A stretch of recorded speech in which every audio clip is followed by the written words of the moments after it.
Sige po, magandang umaga po sa ating lahat. Let us all stand. Tumayo po tayong lahat and let us open it in prayer. And naanyayaan ko pong lahat na tayo pong lahat ay manalangin. Let us just pray to God together. And I'll open this in prayer. Hallelujah. Sige po, manalangin po tayo. Hallelujah. Praise your name, Father.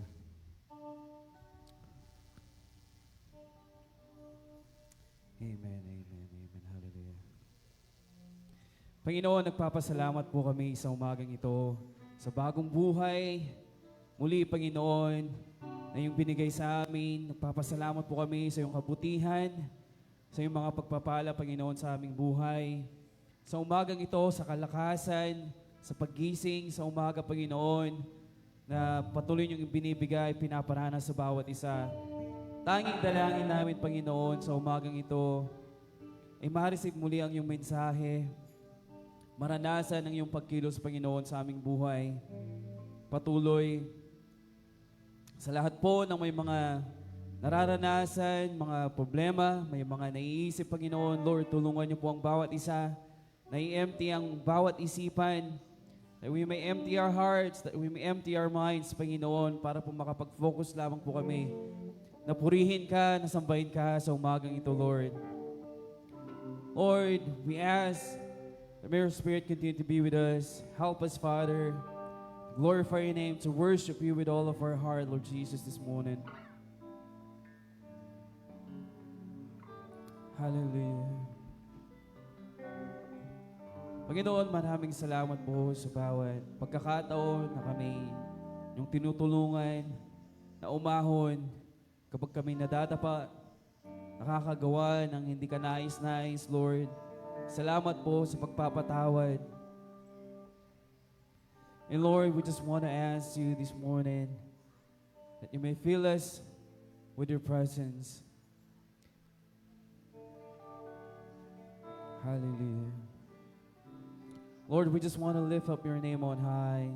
We just want to glorify your name, Lord Jesus, in this place. We just want to hear your word once again. Ang iyong mensahe, Panginoon, para sa amin. Huwag niyo pong hayaan na kami makatulog, na manghina sa pakikinig, sa pagpupuri sa iyo sa umagang ito. Pagkustulungan niyo po kami, palakasin niyo po ang aming isipan, aming physical body, Panginoon, upang sa ganoon na hindi po kami makatulog at nang matanggap po namin ang iyong mensahe sa umagang ito, Lord. Sa aming pagpupuri, sa aming pag-aawitan, Panginoon, Lord, ang tanging pangalan mo lamang pong siyang maitaas, Lord Jesus. Lord, we just want to glorify your name in this place. We just want to give you glory, honor, and praise, God. Ito po ang samot dalangin namin sa aming pangalan ng aming Panginoong Hesukristo. Amen and amen. Hallelujah.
Praise the Lord.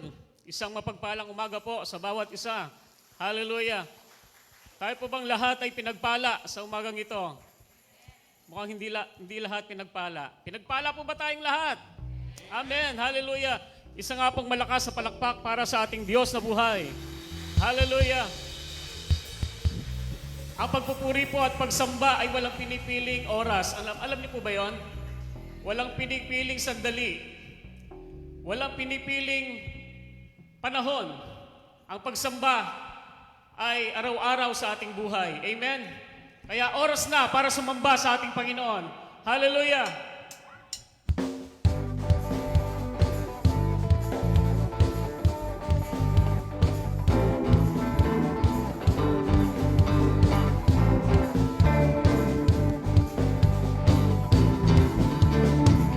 Oras na sumamba, itaas sa ngalan ni Jesus. Oras na magsaya, magdiwa sa ngalan ni Jesus. Oras na sumamba, itaas ang ngalan ni Jesus. Oras na magsaya, magdiwa sa ngalan ni Jesus. Hallelujah!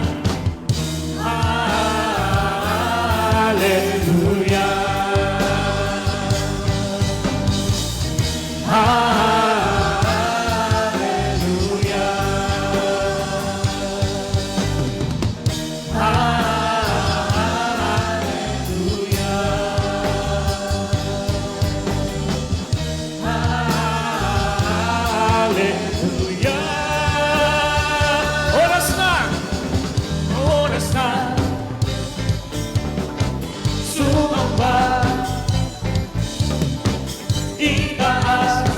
Ang ngalan ni Jesus. Oras na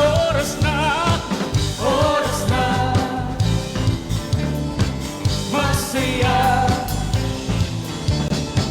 magdiwa sa ngalan ni Jesus. Sabay-sabay tayo. Hallelujah! Hallelujah!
Minsan pa, sabay-sabay tayo. Hallelujah!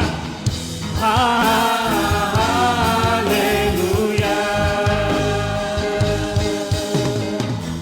Hallelujah!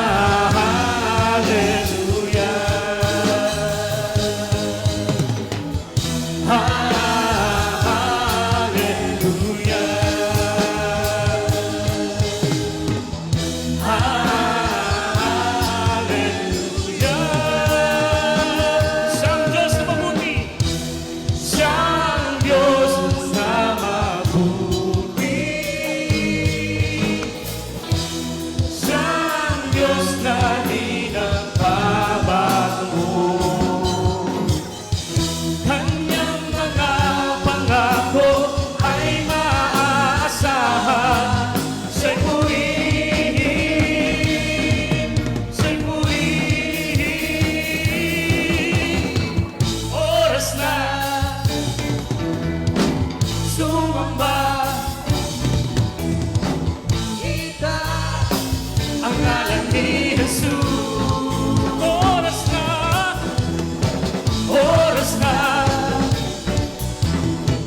ang ngalan ni Jesus, ang ngalan ni Jesus, ang ngalan ni Jesus. Hallelujah!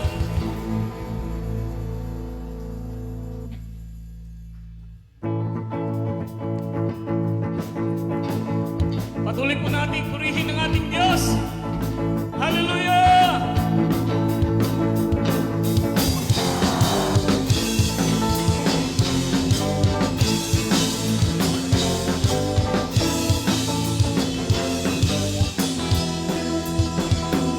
Halina, puri, itaas ang ngalan ng Panginoon. Yan ay umawi, ipagdiwang ang paghari ng Diyos. Luluhod sa daigdigan, luluhod sa daigdigan, mga langit at lupa. Jesus ay papahayag sa Diyos na dakila. Isigaw sa lahat ng tao, makinig ang mga nilalang. Kay Jesus tayo ay sumuko, mapabilang sa kanyang kaharian. At mapabilang sa kanyang kaharian.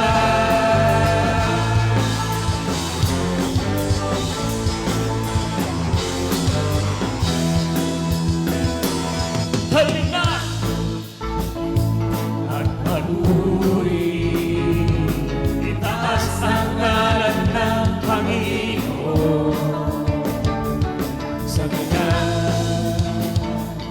ay umawi, ipagdiwang ang paghahari ng Diyos. Luluhod ang sa daigdigan, ang mga langit at lupa. Si Jesus ay papahayag sa ang Diyos na dakila. Isigaw sa lahat ng tao, makinig ang mga nilalang. Kay Jesus tayo ay sumuko, mapabilang sa kanyang kaharian. At mapabilang sa kanyang kaharian. Siya ang ilaw ng ating bayan. Amen. Ang tubig at hinapay ng buhay. Ang Diyos ng Pilipinas, ang Diyos ng Pilipinas ay ang Diyos na nagliligtas, ang magpawalang hanggang Panginoon. Halina at magpuri, itaas ang ngalan ng Panginoon. Sa Kanya ay umawi, ipagdiwang ang paghahari ng Diyos. Luluhod ang sa daigdigan, ang mga langit at lupa. Si Jesus ay papahayag sa Diyos na dakila. Isigaw sa lahat ng tao, makinig ang mga nilalang. Kay Jesus tayo ay sumuko, at mapabilang sa kanyang kaharian. At mapabilang sa kanyang kaharian. At mapabilang sa kanyang kaharian. Mapabilang sa kanyang kaharian.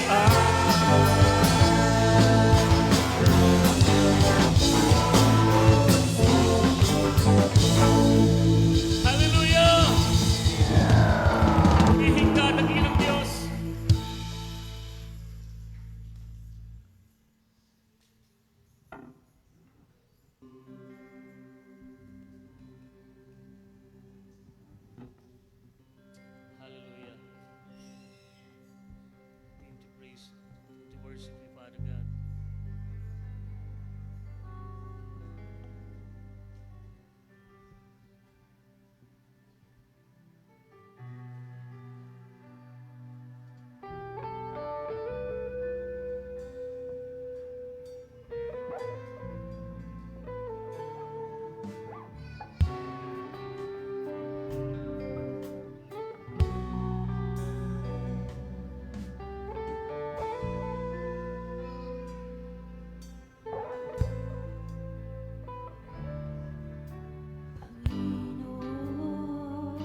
habang panahon ako ay sasamba aking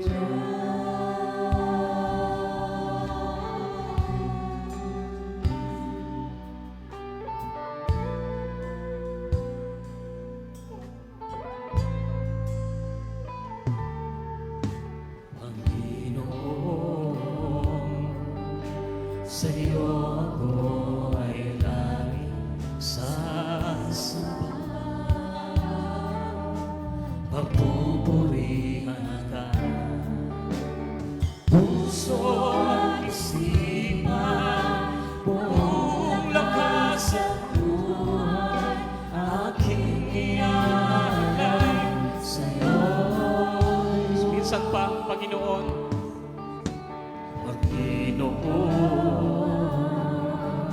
sa iyo ako ay siya nga po, Panginoon. Sasamba, papupurihan ka, puso at isipan, buong lakas at buhay, aking ialay sa iyo.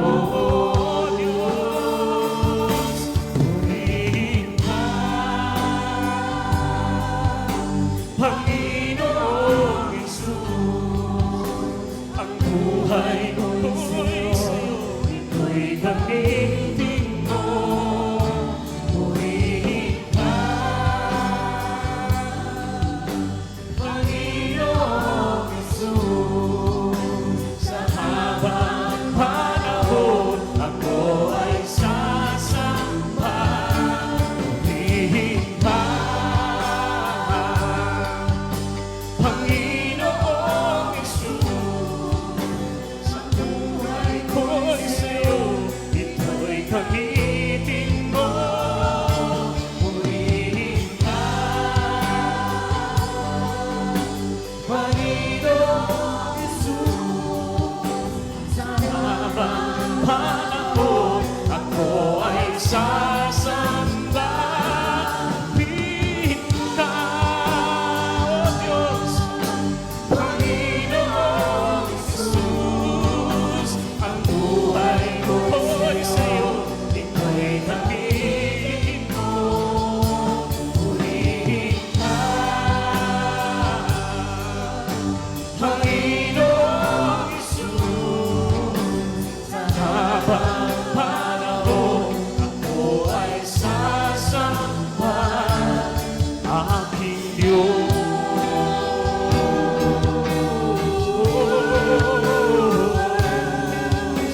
Sa habang panahon ako ay sasamba aking Diyos.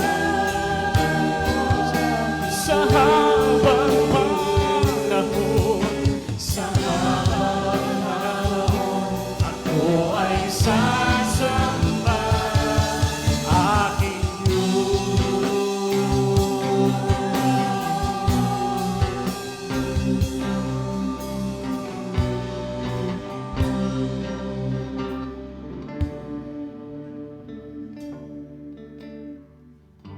Panginoon, lumalapit sa iyo ang puso kong nag-iisa. Kayo ang aking pag-asa. Panginoon, tugon sa aking dalangin, kapag kailan pa man aking kapayapaan. Pangako niyo'y aking panghahawakan. Pangako niyo ang tangi kong sandigan. Pangako niyo'y tapat, magpakailanman ako ay di iiwan o pababayaan man. Pangako niyo'y aking panghahawakan.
Panginoon, tugon sa aking dalangin. Tapat kailanman aking kapayapaan.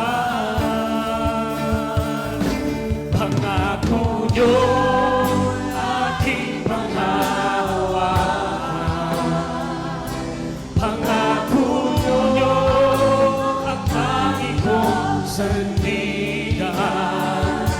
Pangako niyo'y tapat, magpakailanman ako ay di iwan o pababayaan man.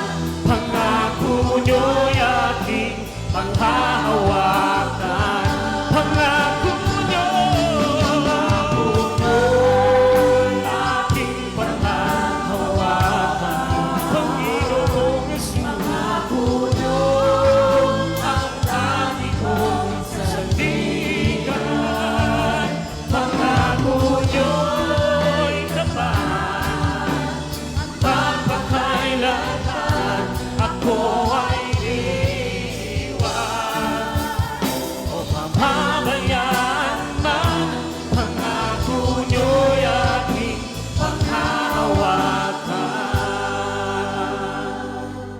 Sa oras pong ito, sa ating pong muling pag-awit, nais ko pong gawin natin itong isang panalangin sa Panginoon at atin po itong tanggapin ang mga pangako ng Diyos sa ating mga buhay. Hallelujah! Pangako niyo'y aking panghahawakan.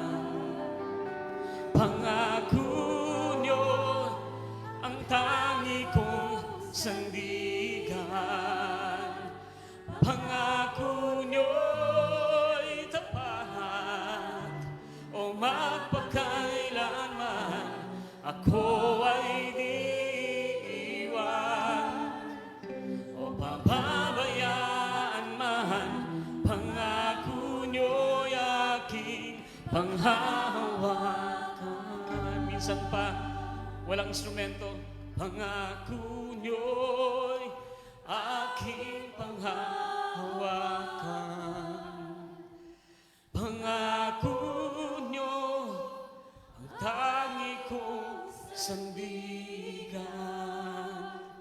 Pangako niyo'y tapat, magpakailanman ako ay di iwan o pababayaan man. Pangako niyo'y aking panghahawakan. Pangako niyo'y aking panghahawakan.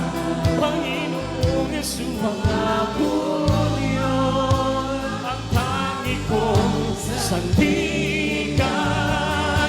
Pangako niyo'y tapat, magpakailanman ako ay iwan o pababayaan man.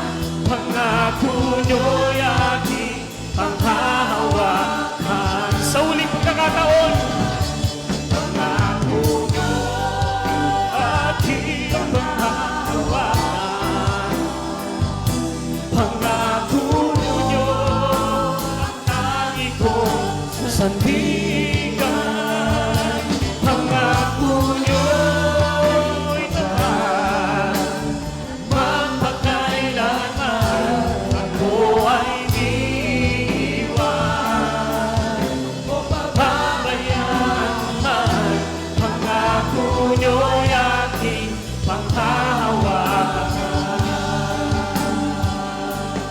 Pangako niyo'y aking panghahawakan.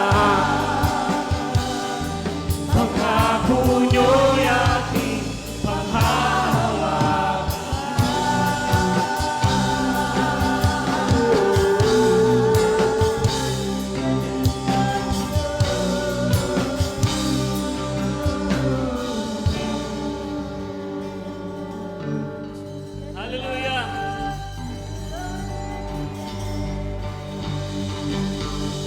Oh, purihin ka, dakilang Diyos. Salamat po sa iyong presensya na patuloy po namin nararanasan, O Diyos. Salamat din po, Panginoon, tunay nga ang iyong mga pangako, ang aming po pangahawakan sa aming mga buhay. Salamat po, dakilang Diyos. Amin na po binabalik ang pinakamataas na papuri at pagsamba sa pangalan ni Jesus. Ang lahat po ay magsabi ng Amen.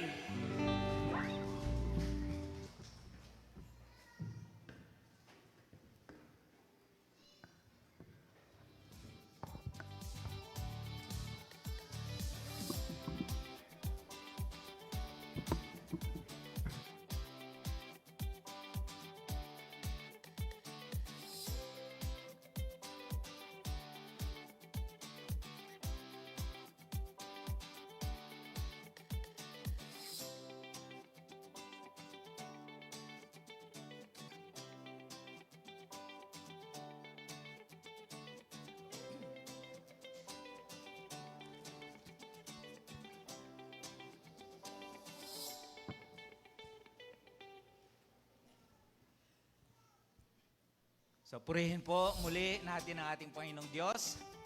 Magandang mapagpalang umaga po sa bawat isa. Ako po ay sobrang excited po sa umagang ito, sa pagpapahayag po ng kabutihan ng ating Panginoon. Po itong mga nakaraang talagang di ko po mawari, walang mapagsidlan ho yung tuwat galak ho sa Panginoon dahil sa kanya pong mga kamanghamahang ginagawa po. So, sa ating lahat, ang Diyos ay patuloy na kumikilos. So tayo po ay nasa bahagi po, alam na natin po yung bahaging ito, no? Patuloy pong paghahandog, pagsamba sa ating Panginoon. Ito ay paraan din ho ng pagsamba natin sa ating Panginoon, yung pagbibigay ng ating mga handog na mga kaloob din naman ho niya sa atin. Actually, wala naman ho talagang galing sa atin eh. Lahat po yan galing sa ating Panginoon. Tulad ng sinabi po ni Haring David, ibinabalik lang niya sa Panginoon. So, ilang minuto ho ang dito? 5 minutes. So, hihingi po ako ng dagdag na 1 minutes, dahil ako po sobrang excited ho. Gusto ko pong ipahayag ang katapatan at kabutihan po ng ating Panginoon noon pa man po magpahanggang ngayon at patuloy na gagawa po sa Kanya. Nung nasa pasimula, nung kami po ay magsama po ni Sister Chris, So meron po silang bahay, kaya lang lumana po yung tinatawag ng sa Kapampangan yung Matuang Bale, harapin po, sa Juliana. So tuwing sumasabi po yung tag-ulan, bumabaha po doon. Kaya nung siya po ay nagdadalang kambal, na tiyempo ho, bumaha po, tumataas po yung tubig. Kaya nilisan ko na ho sila, kasama yung kanyang inaanak na nagiging alalay po noon. Nakitira po kami dito sa Sindalan, sa isang manggagawa. So ganun po naging buhay namin doon, nagkasamay silang sinakambal. So tuwing bumabaha po, aalis po kami, makikitira sa nanay ko sa Balite. Ganun ho, lagi. Tag-ulan, ganun. Pag tag-araw na, balik. Tag-ulan, alis uli. So hanggang po nangupahan na lang ho kami dito malapit sa Sindalan. So nangupahan kami. Then dumating yung time po na nag-pray po ako kay Lord. Dahil mayroon po silang lupa dito na nais namin ibenta noon, kaya lang hindi inhayaan ng Panginoon talagang sa amin. So, pinlano po namin patayuan ng paupahan. Wala po kaming hawak na pera. So, sa madangsan, nag-pray po. Then, si Lord tumugon naman ho. Tumugon siya doon sa pamagitan na sa Isaiah 41:17, yun ho, siyang gagawa ng paraan, ang sabi. Kasi talagang wala ho kami. Sa madaling salita, napatayo po yung first floor. 4 na butas, yung pang-apat po, pansamantalang ginawa po namin tirahan. So ako naman ho, masaya na ho ako doon. Kontento na ako, may tinitirhan kami. So dumating po yung time na parang habang panahon ba, doon na lang kami. So dumating naman ho yung panahon na nangarap po na magkaroon talaga ng bahay, matitirhan. Pinangarap ko ng biyanan ko lalaki noon na ipagpatayo si Nakambal, kailangan ho yung pangarap na yon hindi natupad sa panahon ng aking biyanan. At purihin po ang Panginoon at tinupad po ng Panginoon yung pangarap na yon sa panahon po ni Nakambal. Kaya po nakita ko po doon yung kabutihan ng Panginoon, no? Yung sinasabi sa banal na kasulatan sa Galatia ni Apostol Pablo sa chapter 5, verse 9, na huwag ho tayo magsasawa sa paggawa ng mabuti. Ang sabi, dahil sa tagdang panahon, tayo aani kung hindi tayo magsasawa. Kaya nakita ko po ngayon na yung itinanim po namin, ayan, ipinapaani na ho ng ating Panginoon. At yung nga ho, nung last week, Miyerkules po, nag-start na ho maghukay yung mga maghuhukay, yung karpintero. At kahapon nga po, yung nagkaroon ho ng groundbreaking, yung dream house po namin. So napakabuti po ng Panginoon. Talagang magpahanggang ngayon po, galak, luha sa kagalakan ang nadarama po ko sa talagang hindi maipahayag ho, walang salita, ika nga, sa atong salita na mai-describe ho, yung talagang kabutihan at katapatan po ng ating Panginoon. Talagang, actual hindi na ho natin kailangan pang subukan ng Panginoon kasi subok na ho siya noon pa man. No? Kaya yun po ang sabi ni Pablo na sabi, kaya wag ho tayong magsawa. No? At isa pa po, dati, before po, ang panuntunan ko po, kaya ako, gumagawa ng mabuti, nagbibigay para pagpalain. Okay po yun, walang masama po doon. Kaya lang, sa paglipas ng panahon, hindi ho dapat pala maging ganon ang maging pananaw ng isang Kristiyano. Kaya sa nagbibigay, gumagawa ng mabuti para pagpalain ng Panginoon. Kasi sinabi na ho ng Panginoon yun Sa ayat sa gusto natin, mangyayari po yun. So itaas po natin yung pananaw ho natin. No? Ang sabi ng Bible, anumang gawin natin sa pangalan ng Panginoon at gawin natin para parangalan siya. At gawin natin, tato po yun gawin natin na may pag-ibig. Yan ho. At ang Diyos po, sabi na nga ng kanta, yung pangako niya ay mapanghahawakan po natin at maaasahan. Amen? So sa umaga pong ito, tayo po ay tumayo at ay ipanalangin po natin ang ating mga kaloob sa ating Panginoon. Napakadakila mo, O Diyos, at napakabuti. Kailanman hindi ka namin maunahan, O Diyos, sa paggawa ng mabuti, sapagkat Ikaw ang siya nagturo sa amin kung paano. Kaya naman po kami ay nagagawa po namin kung anong mabuti sa iyong paningin, hindi yung sa paningin lang namin. Salamat po sa iyong katapatan at kabutihan mo po sa bawat sa amin, Panginoon. Sadyang ang salita mo po, O Diyos, kailanman hindi babalik sa iyo na hindi na pangyari nito ang layunin nito sa amin pong buhay. Salamat po, mapanghahawakan po namin ang iyong salita, O Diyos. At bilang bahagi po, Panginoon, ng mga kaloob mo po sa amin, narito po binabalik po namin sa iyo, O Diyos. Nais ka namin parangalan sa pamagitan ng mga kaloob na ito, aming Panginoon. At dalangin po namin na palaguin mo po, O Diyos, ang bawat kabuhayan, ang bawat hanap buhay, maging yung mga nakipagtrabaho, Panginoon.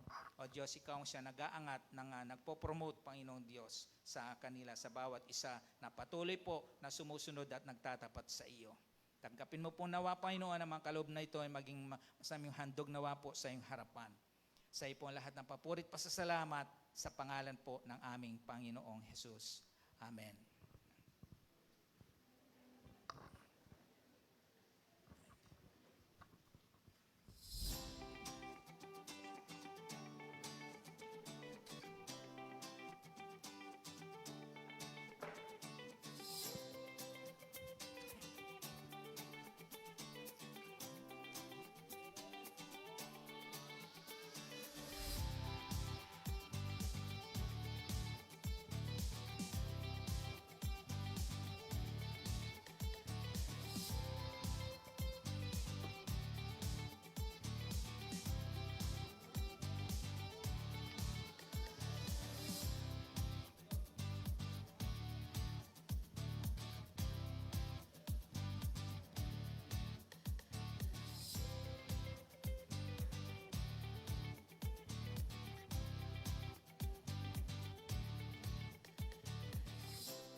So patuloy po ang papuri sa Diyos at meron po tayong mga bagong kasama na dinako po ng ating Panginoon. Welcome po natin sila.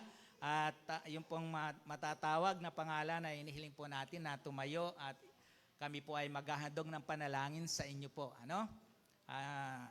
Si Hanelin Nulud. Sister ayun. Welcome po. Sige po. Manatili na po nakatayo. Si Von Lian Villanueva. Ayun. At si Romel Yabut. Brother Ramon. Ayun. So purihin ng Panginoon at welcome po. At kami po ay nagagalak at nakasama po namin kayo dito. At naway ito po ang pasimula ng Panginoon sa inyo pong buhay. Ano po? Sige po, tayo po ay maghandog ng panalangin sa kanila ng pagpapala. Ano ho? Sa kanila pong mga buhay. Stretch po natin ang ating mga kamay sa kanila. Dakilang Diyos, muli aming Ama, kami po ay nagpapasalamat sa iyo, O Diyos. Patuloy mong pinapakita at pinapadama ang iyong pag-iibig, O Diyos. Dalangin po namin si Sister Hanelin Nulod, si Brother Von Lian Villanueva, at si Brother Romel Yabut, Panginoon Diyos. Salamat sa pagdako mo po sa kanila sa lugar na ito, Panginoon.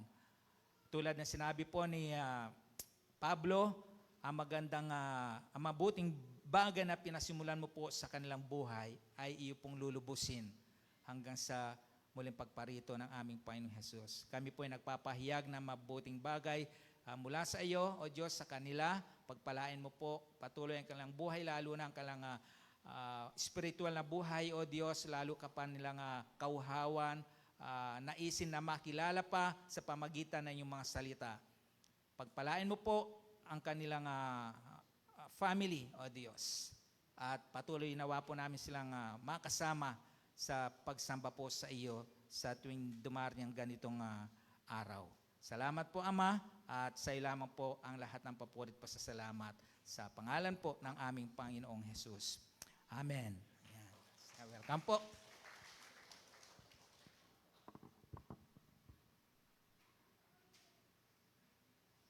And may few announcement lang po tayo. This coming Saturday, June 29, 2024, from 8 a.m. to 12 p.m., magkakaroon po tayong Diabetes Day dito po sa Sindalan. Bali po, it's check-up for diabetes, pero pwede rin po siyang general check-up. It's for everyone po. Dito lang po sa TGP Sindalan. Ini-encourage po namin ulit yung mga youth sa darating na July 5, sa Friday to and 7 a.m. to 7 p.m. ang ating Youth Sports Fest po na inorganize ng CLASP Youth. Ito po ay gagaunapin sa Bulaon Covered Court. And in-encourage po namin ang bawat isa na samahan kami sa activity na to dahil alam ko na excited yung mga youth na maglaro ng badminton, basketball, Scrabble, and ano pa? Volleyball. Ayun. May ticket to na 250 pesos, pero huwag kayong mag-alala dahil good for two na ito. Isa para sa akin or para sa inyo, and isa para sa inyong i-invite. Kasama na rin dito yung lunch natin. And, Ayan, dahil parating na po yung July, sa August po yung anniversary natin. Bali, ang theme po ng ating anniversary is Worshiping God for His faithfulness and future promises. Huwag niyo po itong ma-miss kasi meron po tayong guest speaker which is si Pastor Romel Guevara. Sino po nakakilala sa kanya? Ay, ang konti po. Uy, very known. Sino po nakakilala sa kanya? Hindi po ba kayo excited? Ay, yay! Excited po kami. Ayun po. ayan, i-remind rin po namin ang bawat isa, lalo na po sa mga mauuna pong dumating, na paki-occupy po yung space sa ating parking lot sa likod. Dahil po yung nangyayari ay yung mga iba po na parating pa lamang po ay nakakapag-park na po sila sa may mismong road na po. And iniiwasan po natin yun, di po ba? And kaya as much as possible po, pwede pong paabante po sana. Ayan, kung nakikita nyo po. Ayan, pa-occupy po and i-maximize po natin yung space sa ating parking lot. Yan lamang po. Maraming Salamat po.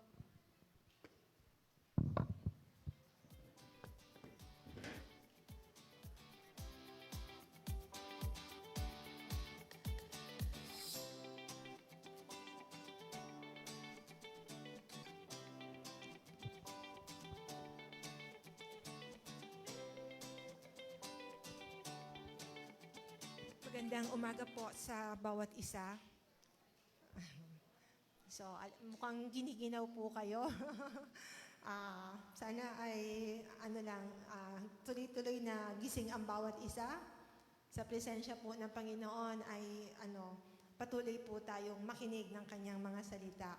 Inaniyahan ko po ang lahat na tumayo sa pagbasa mula po sa Hebrews chapter. Actually, basahin na po natin yung buong chapter ng Hebrews chapter 1. Ito po ang ipinapahayag ng salita ng Diyos. Hebrews chapter 1. In the past, God spoke to our ancestors through the prophets at many times and in various ways. But in these last days, He has spoken to us by His Son, whom He appointed heir of all things, and through who also He made the universe. The Son is the radiance of God's glory and the exact representation of His being, sustaining all things by His powerful words. After He had provided purification for sins, He sat down at the right hand of the Majesty in heaven. So He became much superior to the angels, as the name He has inherited is superior to theirs. For to which of the angels did God ever say, "You are my Son, today I have become your Father"? Or again, "I will be his Father, and he will be my Son"? And again, when God brings his firstborn into the world, He says, "Let all God's angels worship him." In speaking of the angels, He say, "He makes his angels spirits, and his servants flames of fire." But about the Son, He says, "Your throne, O God, will last forever and ever. A scepter of justice will be a scepter of your kingdom.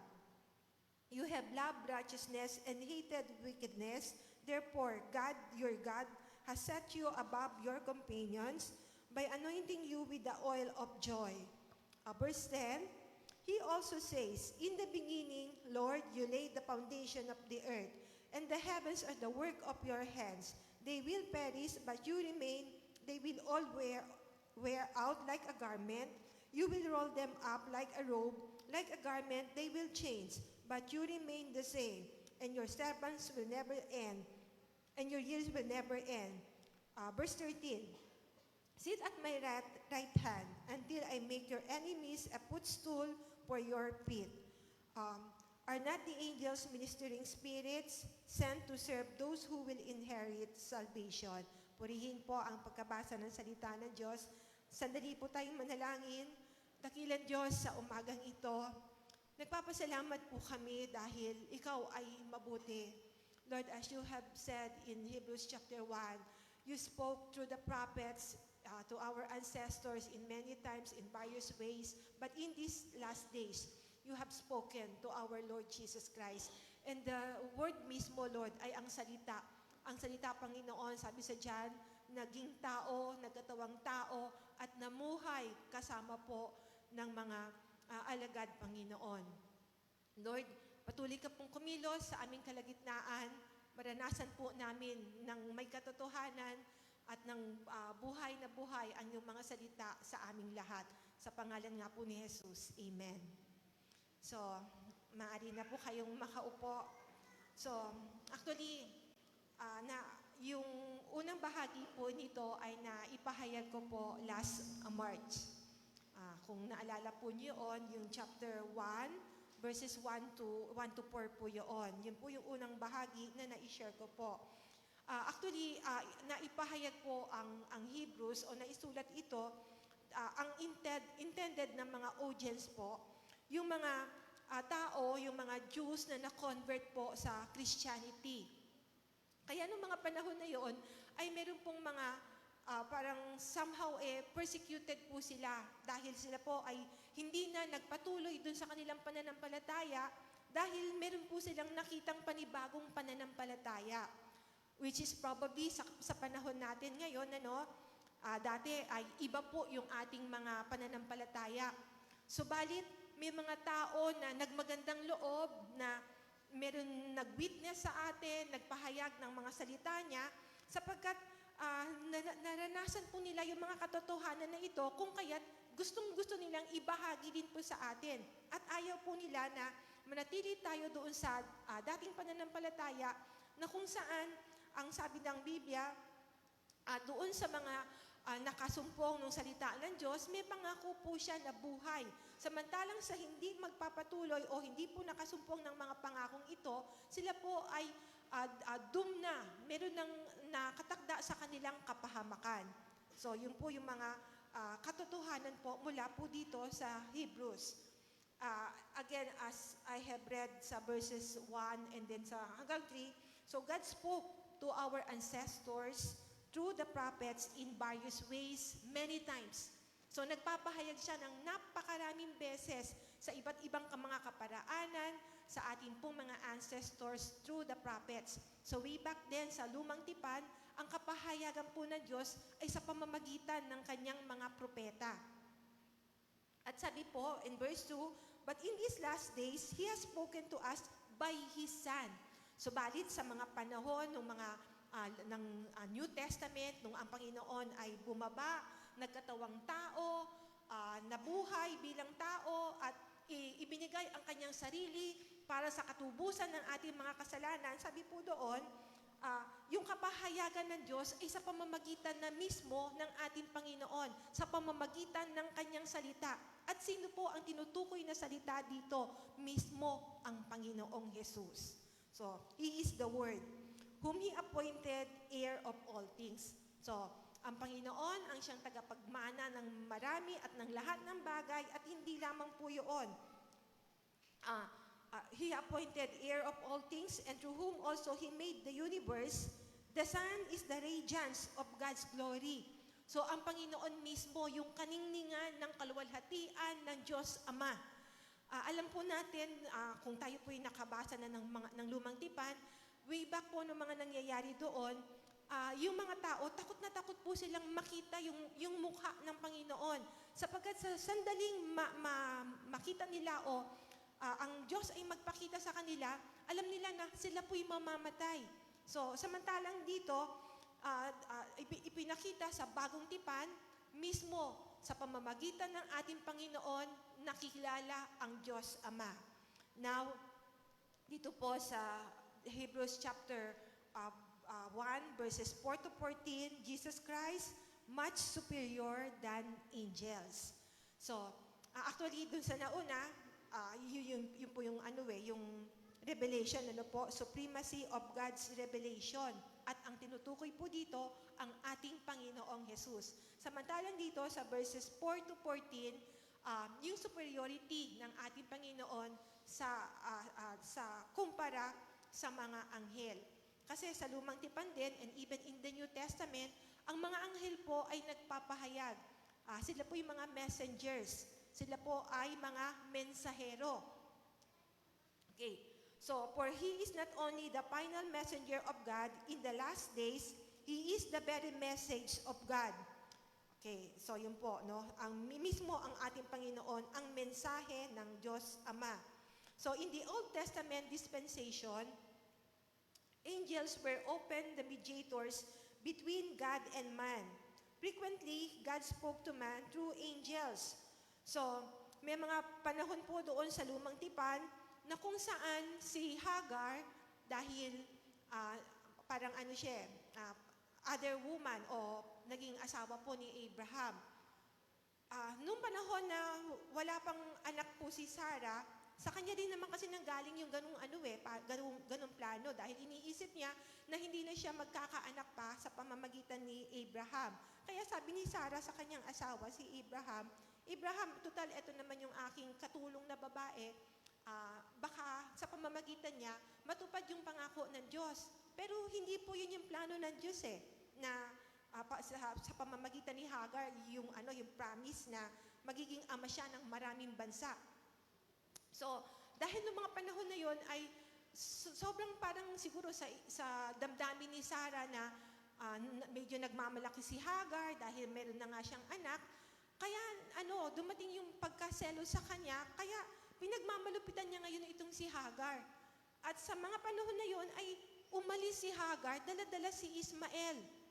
At sa sobrang pagkauhaw at labis na talagang talagang napakabigat ng kanyang kalooban at isip niya ay katapusan na nilang mag-ina. Mawawala, matatapos na yung buhay nila. Pero isang anghel pa rin ang nagpakita sa kanya. Nasa kabila na hindi yun yung talagang pangako at hindi yun yung gusto ng Diyos, yung plano ng Diyos, pero makikita natin na ang Diyos pa rin ay matuwid at kahit na ito ay mga labas dun sa mga pangako niya, pinagpala pa rin po niya si Hagar at si Ismael. So the angel of the Lord spoke to Hagar and even to Abraham, Moses, Balaam. Si Balaam po, alam natin na since yung Israel po ay meron po silang kalaban, ang gagawin po nung kalaban nilang bansa, susuhulan, parang babayaran si Balaam. O eto Balaam, sumpain mo yung yung Israel para yung blessing ng Diyos ay sumaamin. So, sa panahon na susumpain niya, iba naman yung masasabi niya. Kasi meron pong nagdirect, meron pong mga anghel na kumakausap sa mga taong ito. So, Moses, Balaam, Gideon, David, Elijah, and others. So, ito po yung mga anghel na nangungusap at nagpapakita doon sa mga tao mula sa lumang tipan. Also in the New Testament dispensation, Jesus is the mediator between man and God. The Jews in the Jews in that first century needed clear proof that Jesus was really better than angels. So kinakailangan maunawaan ng mga Hudyo, ng mga kapanahunan ng ating Panginoon, bagamat may mga karanasan sila na yung mga angels ay nangungusap, nagpapakita sa kanila, pero dapat maunawaan nila na ang ating Panginoon ay nakakaangat at talagang makapangyarihan at incomparable po siya sa mga anghel. So what about the angels? Who or what are angels? So we call them, because in the original language, ay sinabi po sa New Testament, they are called angelos, which means messenger. So yun po ang kahulugan pala ng angel, angelos, messenger. Tagapaghatid ng balita. So actually, di ho ba, nung sa birth ng ating Panginoon, di ho ba mga kapulungan ng mga anghel, yung nagpakita doon po sa mga pastol ng tupa. At nagpakita sila at sabi nila, merong ipinanganak na sanggol at tatawagin ang kanyang pangalang Jesus sapagkat ililigtas niya ang kanyang bayan. So yun po yung promise ng Diyos na sa pamamagitan ng ating Panginoon, ililigtas niya ang kanyang bayan. Ano po? So there are ministering spirits sent out to render service for the sake of those who will inherit salvation. So yun po ay sa Hebrews chapter 1 verse 14. And then, dalawang grupo po ng mga anghel, cherubim, tsaka yung seraphim. So, yung seraphim po dito sa Isaiah chapter 6, kung probably nadaanan yung basahin, in passing, di ho ba yung propeta ng Diyos dito, sabi niya, marumi ang aking labi. Tapos, ang ginawa ng anghel, ay kumuha po siya ng charcoal at idinampi dun sa labi ng propetang ito. At ang seraphim na ito ay meron siyang 6 na pakpak, 6 wings. Okay. So as I continue, Jesus is much superior as the Son of God. So, sabi po again, as we go back in verse 4, no po?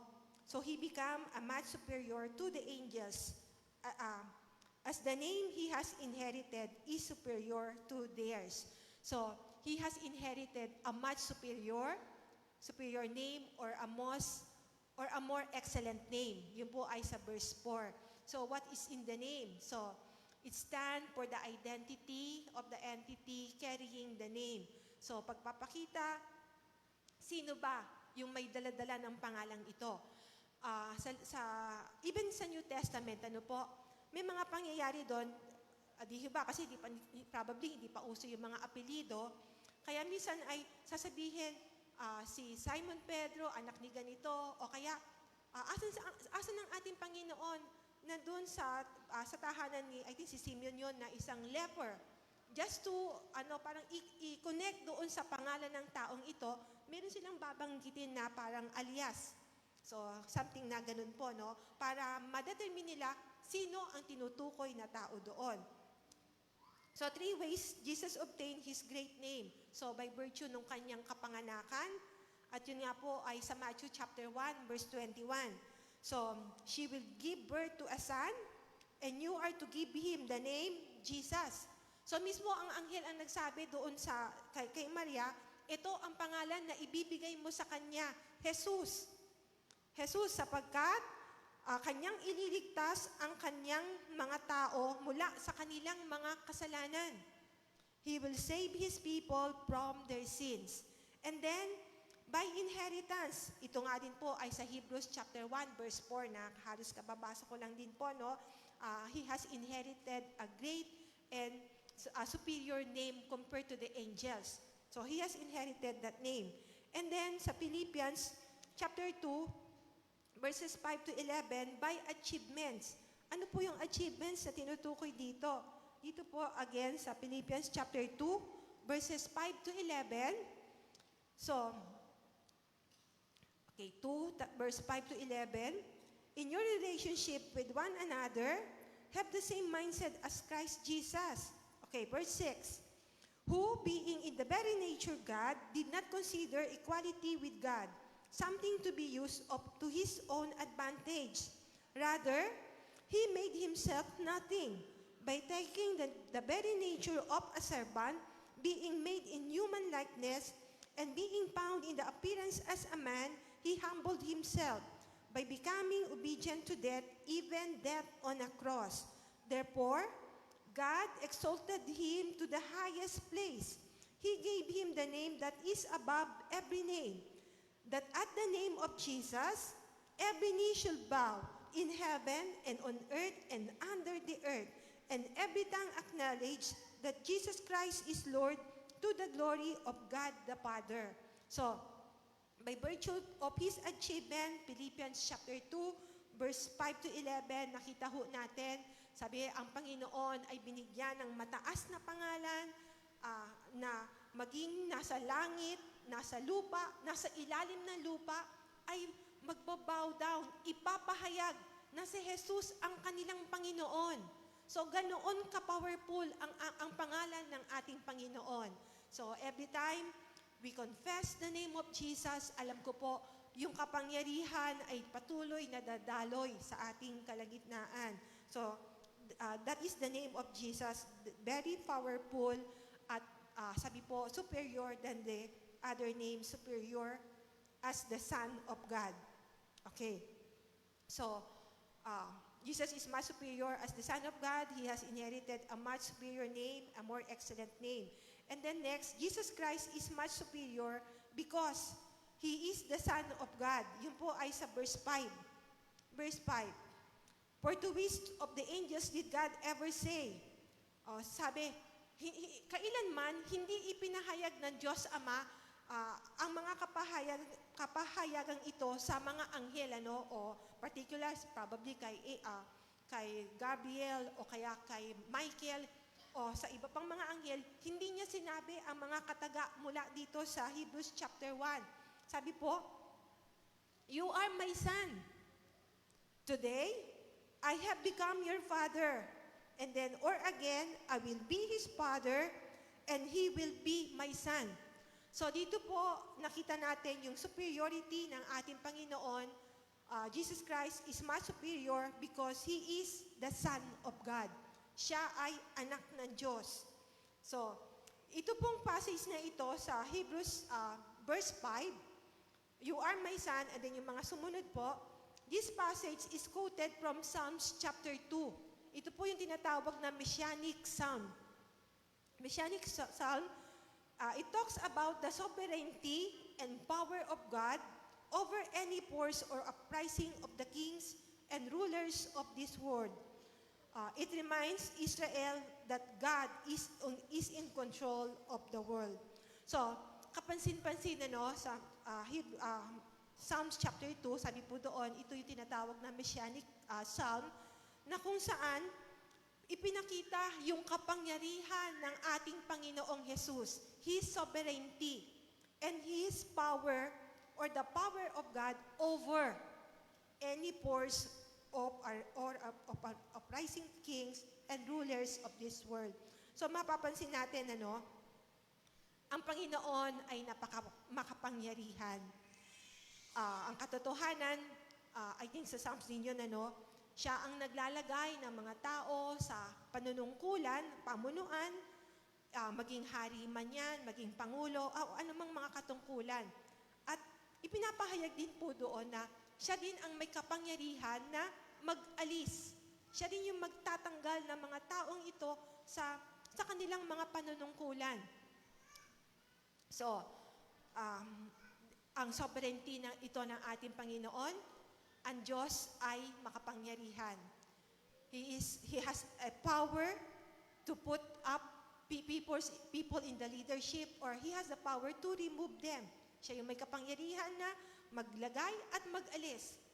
At ang talagang parang masasabi natin, sobrang nakakamangha, actually, di ho ba? Kasi yung pangako ng Diyos sa bansang Israel, kahit na napakaliit na bansa, pero makikita nyo, sa paligid niya yung Arab countries, yung mga Muslim countries na they go against Israel, lahat ng mga paraan para parang eradicate o tanggalin na sa mapa ang Israel, talagang pinagsisikapan po nila. And probably, alam po ito ng mga kapatid na nagtatrabaho sa Middle East, na mahabang panahon ay nandun kayo, mas kayo yung nakita nyo yung parang sitwasyon, gaano kalaki at ano yung mga nakapaligid na countries doon sa Israel. And yet, dahil ang bansang ito ay pinili ng Diyos, kung kaya't anuman ang pagsisikap ng kaaway na burahin sa mapa ang bansang ito, hindi nila kayang labanan ang kapangyarihan ng Diyos. Sabi nga, it is a futility. Parang lalabang ka sa isang Diyos, parang di ba, yung futility ito, wala kang kalaban-laban na to go against God. Yun po, yung being futile against God, So, this psalm centered on the futility of going against God because God will always prevail. Ang plano, ang kapangyarihan ng Diyos ay lagi mananaig po ito. So, you are my son, and then sabi din po niya, or again, I will be his father, and he will be my son. Ito po naman ay taken po from 2 Samuel chapter 7, verse 14. Originally, spoken po ito para sana kay Solomon. Kasi gusto po ni Haring David, nung mga panahong ito na matapos niyang ipagawa yung palasyo, so parang naantig ang kanyang kalooban. Ang ganda-ganda ng aking palasyo, ang ganda-ganda ng aking tahanan. Samantalang yung templo ng Diyos ay wala pa yung templo ng Diyos. Kaya sumagi sa isip ni Haring David, paggagawan ko ng templo ang Diyos, ng isang magara, napakagandang tahanan ang Diyos. Pero sabi ni Prophet Nathan, nangusap ang Diyos sa pamamagitan ni Nathan, hindi sa pamamagitan ni David. Bakit? Dahil si David po ay madami mula po sa kanyang kamay, marami pong mga buhay ang yung namatay, dumanak ang maraming dugo dahil po siya, warrior siya. Dahil mahusay po siyang sundalo ng Diyos. Kung kaya't hindi po pinahintulutan ng Diyos na sa pamamagitan niya ay itatayo ang templo, kundi sa pamamagitan ng kanyang anak. Upang maibsan parang sabihin natin, bigat ng kalooban na ito ni Haring David, meron higit na magandang plano ang Diyos sa kanya. Hindi lamang na yung kaharian niya ay magpapatuloy po ito So, he should not fail to have an heir to sit on his throne, or his throne will be perpetual. Yung kanyang kaharian ay magpapatuloy. God promises him far greater honor than that would be. So, the house or the temple of God built by one of his own family, and that his family and kingdom will be established forever. So, ito po ay may kaugnayan na doon sa pangako po ng Diyos. Itong series ng mga pangakong ito, the Messiah was included as a descendant of David. So, kita nyo, no? Ang Bible po ay hindi po siya nagtangi ng tao. Hindi po siya parang nagko-cover up sa politika, parang madami, no? O kaya sa mga celebrity, more of yung cover up, pagtatakpan. Pero sa Biblia, i-expose, ihahayag ang lahat, ipapakita, maging sino man yung mga tao dito sa kasaysayan, kahit na sila ay nahulog sa kasalanan, bumagsak, tumayo, nagpatuloy, iba't ibang mga karanasan na pangyayari ang mga matutunghayan natin sa lumang tipan, pero somehow, pinakita ito lahat ng Biblia. Hindi po naging sekreto ito sa salita ng Diyos. Ipinahayag ito ng Panginoon. So last time, di ho ba, na ipahayag sa atin yung genealogy ng ating Panginoon. Parang nakakatuwang isipin. Ang Panginoon, mula doon sa kanyang lineage, meron doon, si Ruth, isang Moabita, hindi po siya Hudyo, no? Moabite woman. At mula po doon sa lahing ito, yung prostitute, Rahab. So imagine na pumasok doon sa genealogy si Rahab. Ano si Rahab? Isa siyang prostitute. Pero dahil kinatagpo siya ng Diyos, ang buhay niya ay lubusang binago ng ating Diyos. Lubusan nagkaroon ng pagbabago sapagkat meron pong encounter na nangyari. May mga pagbabagong naganap sa buhay, kung kaya't nakita natin na sa kabila na nakita natin yung mga taong ito, nakagawa ng kasalanan, maging si David, alam natin na siya po ay inasawa niya si Bathsheba na kung saan ang asawa nito ay faithful na kanyang parang captain niya sa pakikipaglaban, napakatapat ng lalaking ito para i-cover up ni David yung kanyang kasalanan. Sabi niya doon sa taong ito, sa asawa ni Bathsheba, uwi ka. Kasi alam niya na nagdadalang tao na si Bathsheba. Uwi ka para makasama mo ang asawa mo. Pero sa isip ng kanyang asawa, sa asawa ni Bathsheba, paano kung gagawin ito? Samantalang ang mga kasama ko ay nakikipaglaban, ipinaglalaban ng aming bansa, hindi ko kayang gawin na umuwi at tatabihan ang kanyang asawa. So wala pong nangyaring cover up pa rin. Lahat exposed sa harapan ng Diyos. So, again, sabi ko nga po, mamamangha tayo dun sa kasaysayan, sa history na even yung mga abang-abang tao, parang titignan natin, prostitute, anong magandang ehemplo, anong magandang influence ang parang ibigay mo, i-contribute mo sa kasaysayan ng coming Messiah. Pero, ginamit siya ng ating Panginoon. So,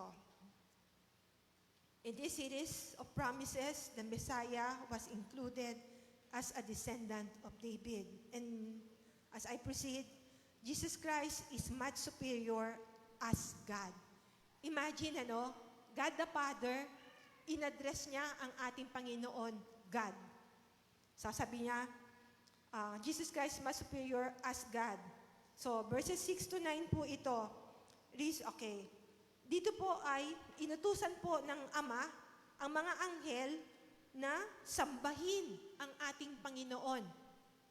Okay. Okay. And again, when God brings His firstborn into the world, He says, let all God's angels worship Him. So lahat ng mga anghel, sambahin ang ating Panginoon. In speaking of the angels, He say, bakit? Bakit inuutusan ng Diyos Ama ang mga anghel na ito na sambahin ang kanyang anak? Kasi sabi nga po doon, sapagkat verse 7, in speaking of the angels, he say, let all angels worship him.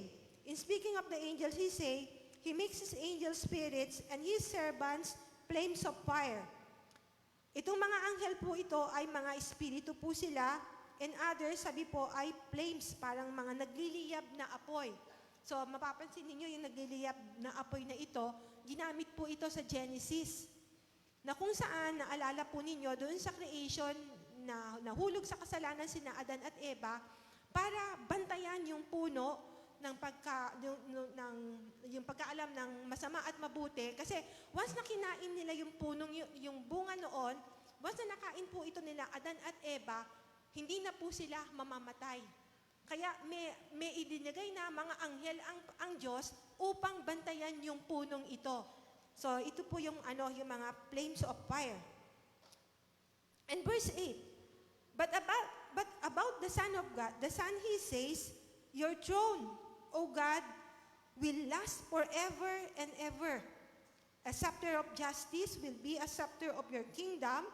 You have loved righteousness and hated wickedness. Therefore, God, sabi po niya, no? Therefore, God, your God. So, sabi ng Diyos Ama dito, therefore, God, Therefore, God, your God, has set you above your companions by anointing you with the oil of joy. So, in-address ng Diyos Ama ang ating Panginoong Jesus na Diyos din. So, pantay lang sila sa pagiging Diyos nila, di ho ba? Kasi parang baka isipin nila or iniisip ng marami, ang Panginoon, yung kanyang parang kapahayagan niya ay nung ipinanganak siya sa earth, nagkatawang tao. Hindi po. Sa creation pa lang, before the foundation of the world, bago pa lang likhain ang mundong ito, kasama na po siya. Magkakasama na po ang Diyos Ama, Anak at Espiritu. Magkakasama na po ang tatlong persona. Hindi po nangangahulugan na dahil ang Panginoon ay nagkatawang tao, doon lang siya lumabas. Hindi po. Before the foundation of the earth, ay nandun na po siya. Okay, so reasons why God commanded to worship the angels or worship Jesus by the angels. Because, doon po sa 8 verse 8a, God the Father called Son God. So twice na nabanggit po dito, the Father had addressed the Son as God. 2 beses, sinabi ng Diyos Ama, referring to our Lord Jesus Christ as God. And then, why worship Jesus? He ruled forever and ever. His kingdom has no end. Yung kanyang kaharian, hindi po matatapos, magpasawalang hanggan. So probably, iniisip natin, kasi, di ba, pangako kay Haring David, yung perpetual na paghaharing ito, magpapatuloy. Ang tinutukoy po ito sa ating Panginoon. Kasi natapos din po yung paghahari nila. Ang katotohanan nga, nagkaroon ng divided kingdom after ni Solomon, nahati na po yung paghahari. Okay, so, because He ruled forever and ever, and His kingdom has no end. Ito pong bahaging ito ay kinote din po sa Psalms chapter 45 verses 6 to 7. Ito po ay a psalm celebrating the wedding of the king. This psalm was initially written for the marriage of the king. It is also a prophecy about Christ and His bride, the church. So mangyayari pa lamang po ito sa Ephesians chapter 5 verse 25 to 27. And as I proceed, He reigned in righteousness. So, ang paghahari po ng Diyos ay isang matuwid na paghahari, no po? And then, in verse 9, you have loved righteousness and hated wickedness. Therefore, God, your God, had set you above your companions by anointing you with the oil of joy. And yung scepter na ito, a special staff that symbolizes authority, signifies His righteousness. He is completely good. He loves righteousness and hates wickedness. He is undefeated, unchallenged, and almighty. Ito po ay naitala sa Isaiah chapter 9, verse 7. And next po, Jesus Christ is much superior as the Lord Creator. Verse 10. Okay. Superior as the Lord Creator. Verse 10. He also says, in the beginning, Lord.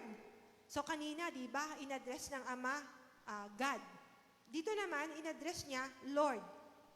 In the beginning, Lord, you laid the foundation of the earth. And the heavens are the work of your hands. They will perish, but you remain. They will all wear out like a garment. You will roll them up like a robe. Like a garment, they will be changed. But you remain the same, and your years will never end. So, ito po ay God the Father addressed Jesus as Lord. Verse 10a po, the word Lord in the Greek, kurios, having power or authority. And then, yun po ang ibig sabihin ng Lord, ano po, having power or authority. So, sabi nga po, no, in-acknowledge dito ng Ama na sa simula pa, in the beginning, Lord, you laid the foundation. Ikaw ang naglatag ng pundasyon ng mundong ito. You laid the foundation of the earth. The heavens are the work of your hands. So pagpapakita, lahat ng mga nakikita natin dito, you will be amazed. And you will just appreciate. Ang ganda ng sannilikha ng Diyos, ano? And just to look out to your neighbor, just to look out to your sa inyong katabi, sa inyong anak, sa inyong asawa, you will just appreciate na sasabihin natin na ito yung parang handiwork ng ating Panginoon, di ba? Parang sabihin natin, a little you. Sabi ko nga last time nung yung mga bata nag-present dito, nakita ko yung mga maliliit na bata, parang nakita ko yung pagtanda nila, kamukhang-kamukha sila ng tatay nila.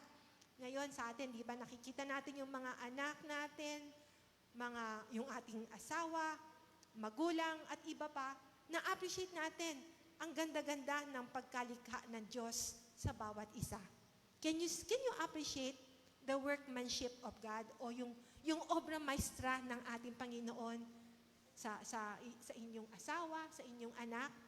Kahit konting tapik muna sa balikat ng inyong katabi, kung asawa niyo yan, kung anak, just a tap on their shoulder. Just to appreciate. Na-appreciate niyo ba kung gaano sila kaganda? Na-appreciate niyo ba yung hand, sabi ko nga, obra maestra ng ng manlilika. Sino ba yung kay Mona Lisa, di ba? Yung binabayaran doon, yung ngiti ni Mona Lisa, di ba? Yung nag-drawing sa kanya. Pero sa atin, hindi po yung nag-drawing kay Mona Lisa, yung Diyos ng kalangitan ang may akda at gumawa sa bawat isa sa atin. Praise God. So, God is good. So, the Lord God as our Creator. And next, God the Father addressed Jesus as Creator. Ito po yung 10b. In the beginning, In the beginning, Lord, you laid the foundations of the earth, and the heavens are the work of your hands. So the Creator of the earth exists before the foundation of the world. So ito po yung pagpapakita ng stability nung Diyos natin. Unlike sa mundo, o kaya sa bansa, dumarating yung mga panahon na nagiging unstable, yung parang nayayanig. Kasi, lalo na po doon sa mga mahuhusay sa economics, minsan parang tuwan-tuwa, lalo na siguro yung mga nag-a-abroad, pag tumataas yung dollar, Ay, ang taas ng dollar. Parang ang ganda. Pero doon sa kapakinabangan ng nakakarami, hindi po maganda. May pangit na ano yun, na nadulot pa rin. Kasi kahit siguro tinatamaan yung mga pamilya ng mga OFW dahil ang taas ng rate, ang taas ng palitan. Pero makikita nyo, pagtaas ng rate na ito, di ba sumusunod yung crudo, yung gasolina, yung mga primary natin, mga electric bills, tapos sunod-sunod na yan. So, ganun po yun. So, dumarating yung mga panahon, nagiging unstable. Parang hindi ganun siya nayayanig, hindi talaga maayos na kalagayan. Pero dito, the Lord God, our Creator, pagpapakita ng stability. Lahat sa Diyos stable. Dumating man yung panahon na unstable yung kalagayan natin, wala kang trabaho, siguro ilang taon, 2 years, 3 years walang trabaho, seemingly, sabi mo, nako, unstable ang pamilya, walang trabaho, walang pera, ang pera puro palabas, labas ang pera, walang pumapasok, unstable.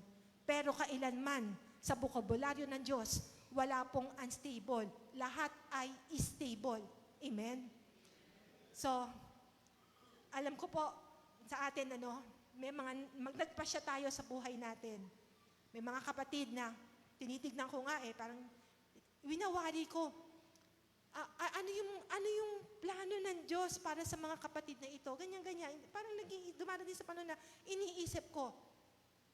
Pero, alam ng Diyos, sabi nga po ito ni, yung sa, asa ka pa. Hindi po, sorry, si Joey Umali. Alam ng Diyos ang kanyang ginagawa. Alam niya. Tayo, ang dami nating kapalpakan. Ang dami nating maling mga pagpapasya. Ang dami nating maling pagpili sa buhay natin. At tayo yung agad-agad na tinatamaan nun yung epekto, yung consequences, tayo agad yung aani nun Pero kailanman, walang pagkakamali sa Diyos.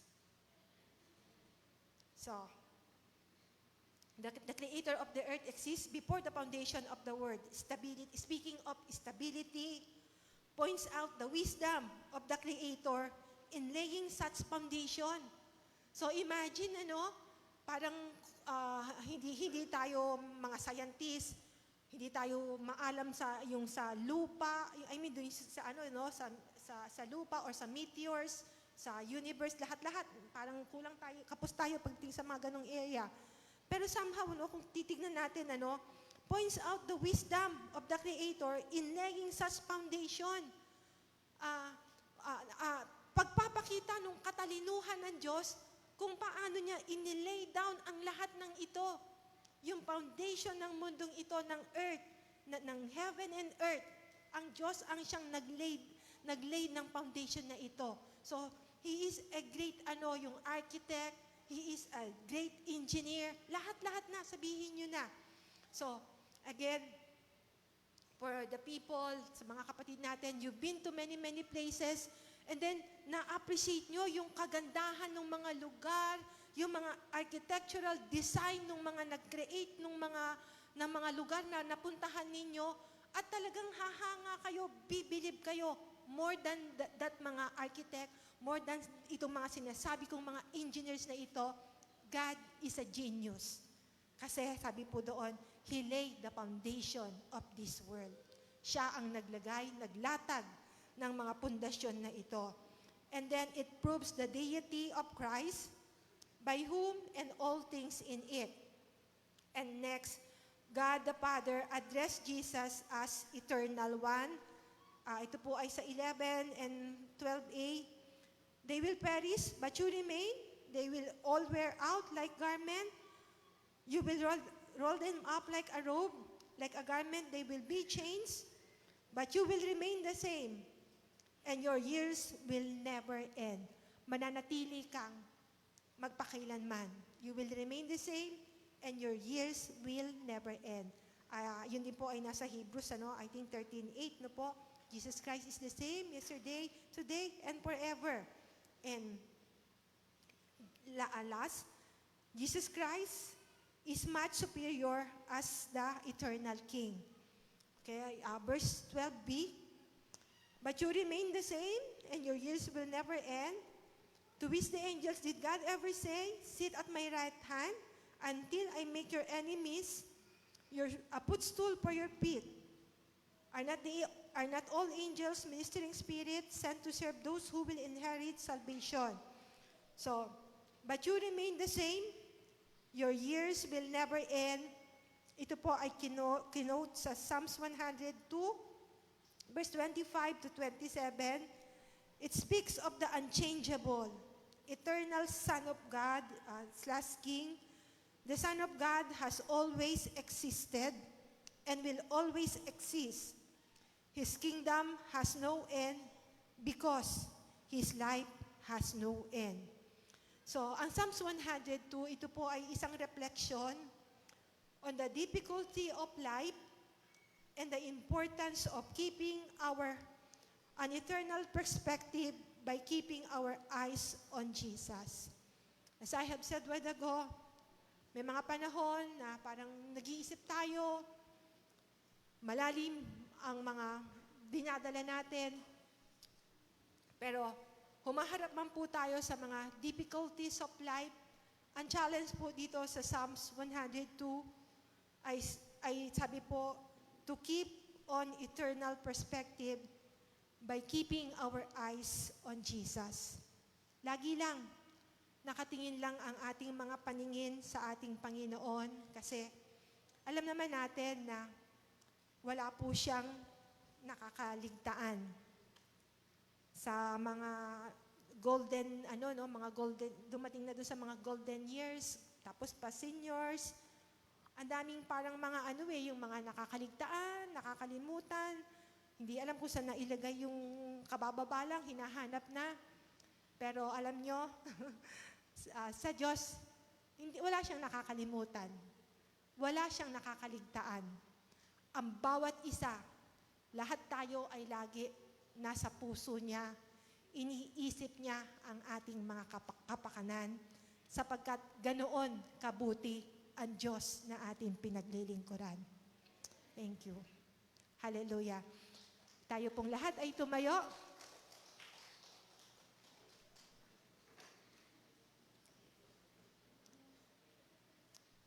Hallelujah. Thank you, Lord. Dakilang Diyos, nagpapasalamat po kami sa umagang ito. Panginoon, you are unchangeable. You're undefeated. At you are our eternal King. Your years have no end.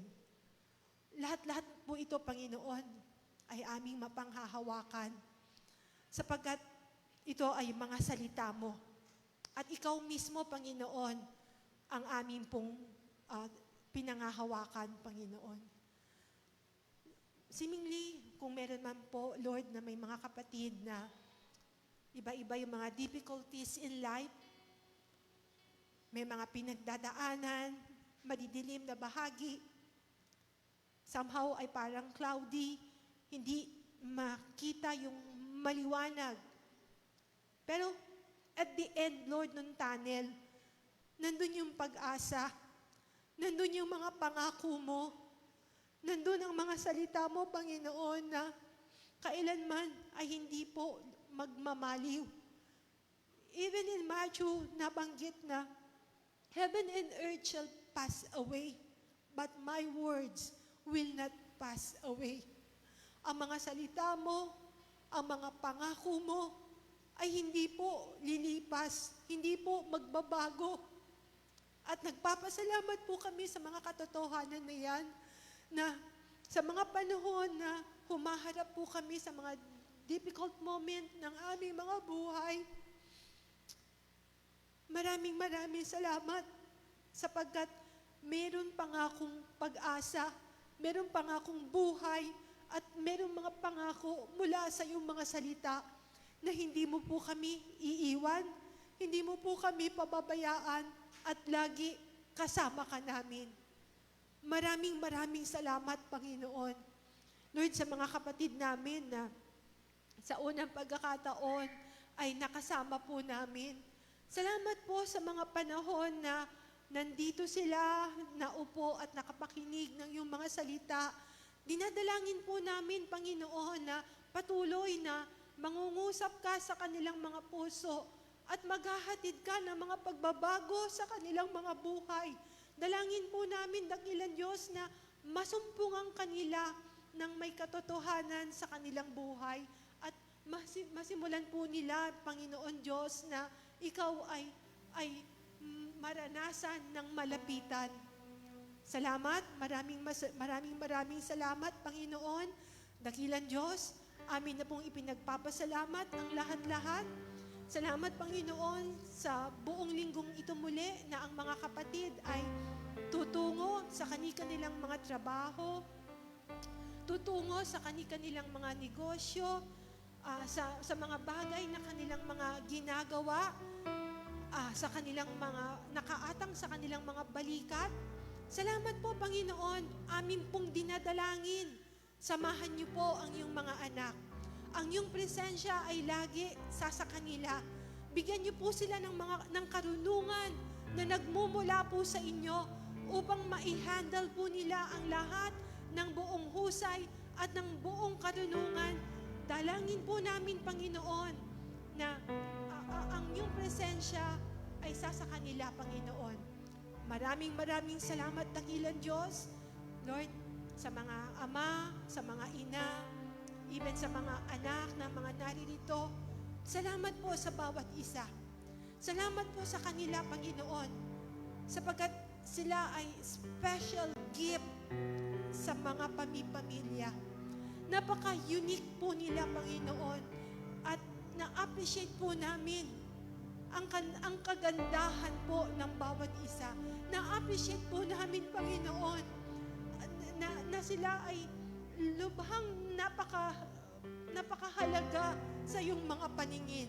Kaya, Panginoon, amin po silang itinataas sa iyong mga kamay. Maraming salamat. I-bless niyo po ang mga ama ng tahanan. I-bless niyo po ang mga mothers. I-bless niyo po ang mga pamilya, ang mga anak, ang mga kabataan, mga young professionals, even as they go to the field na tinawag mo po sila, samahan niyo po ang bawat isa. Lord, amin na pong ipinagpapasalamat ang lahat ng ito at may pagtitiwala na ang buhay namin ay hawak mo. Ang magandang bukas ay inihanda mo na po para sa iyong mga anak at lalong-lalo na po dun sa mga maliliit na bata. Alam namin na iingatan niyo po sila at inihanda niyo na po ang magandang kinabukasan sa mga anak mo ito. Thank you, Lord. Thank you, Lord. Ito po ang aming panalangin na may pag-asa, pagtitiwala, pasasalamat sa pangalan ng Ama, ng Anak, at ng Espiritu Santo. Lahat po'y magsabi ng Amen.